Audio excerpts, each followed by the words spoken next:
ഇനി ഒരു കഞ്ചാവ് വേട്ടയുടെ കഥയാണ്. പത്തനംതിട്ട മല്ലപ്പള്ളിയിൽ കഞ്ചാവ് വേട്ട. ബീഹാർ സ്വദേശിയിൽ നിന്ന് 3.25 കിലോ കഞ്ചാവ് പിടികൂടി.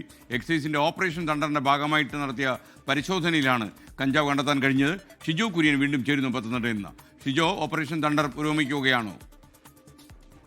ലഹരിക്കെതിരെ സംസ്ഥാന വ്യാപകമായിട്ട് സർക്കാരിന്റെ വിവിധ സേനകളുടെ പ്രവർത്തനങ്ങൾ പുരോഗമിക്കുകയാണ്. ഓപ്പറേഷൻ തൂഫാനും അതിനൊപ്പം തന്നെ ഓപ്പറേഷൻ തണ്ടറും പുരോഗമിക്കുന്നുണ്ട്. ഓപ്പറേഷൻ തണ്ടറിന്റെ ഭാഗമായിട്ട് എക്സൈസ് നടത്തിയ പരിശോധനയിലാണ് പത്തനംതിട്ട മല്ലപ്പള്ളി പാട്ടക്കാലയിൽ നിന്ന് ബീഹാർ സ്വദേശിയായിട്ടുള്ള കുന്ദൻ കുമാറിൽ നിന്ന് 3.25 കിലോ കഞ്ചാവ് പിടികൂടിയത്.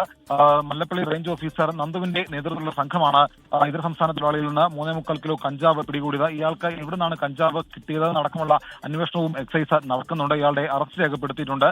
ജില്ല മാത്രമല്ല, സംസ്ഥാന വ്യാപകമായിട്ട് ഓപ്പറേഷൻ തൂഫാനൊപ്പം എക്സൈസിന്റെ ഓപ്പറേഷൻ തണ്ടർ കൂടി പുരോഗമിക്കുകയാണ്.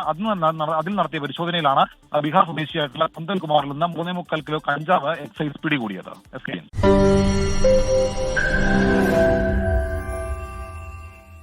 ലോകത്തെവിടെയായാലും ഏത് സമയത്തും 24 വാർത്തകളും ഓഗ്മെന്റഡ് റിയാലിറ്റി പാക്കേജുകളും എക്സ്പ്ലെയിനറുകളും വിശദമായി കാണാൻ ഞങ്ങളുടെ യൂട്യൂബ് ചാനൽ നിങ്ങൾക്ക് സബ്സ്ക്രൈബ് ചെയ്യാം.